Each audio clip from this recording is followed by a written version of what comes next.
সুপারি গাছ, হচ্ছে সিঁড়িঘাট পুকুরে। ওইখানে মন্দির স্কুলে বাচ্চারা ক্লাস করছে। আর এখানটা যেটা দেখাবো এটা হচ্ছে কালকে রাতে আমাদের দিদা মারা গেছে, সেই দিদারকে এখানে আমরা দাহ করেছিলাম, অগ্নিদাহে সূচি করা হয়েছিল।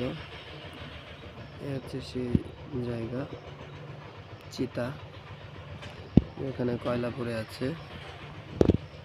ওই যে পাশে একটা কদম গাছ ছিল, এই যে কদম গাছ দেখতে পাচ্ছেন, কদম গাছে দাহ করা হয়েছে, কদম গাছ কেটে।